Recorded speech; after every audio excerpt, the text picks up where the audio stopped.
Tuesday, March 15th, 2022, folks. Yeah, it's warm yet like yesterday. I'm kind of overdressed, but I think I'll keep the jacket on just for now. It's more so I don't get splashback. What is it called? Fenders? Fenders? I think. Don't quote me on this. It is warm, it's +4, it feels like 4, so it's actually warmer than yesterday. Just heading through Springbank like usual, so by now you should have guessed this is the main point I cut through to go to the west side of the city. Nobody really here, I love that.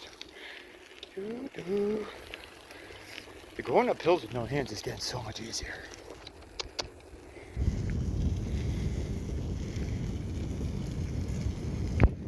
That's the Thames River.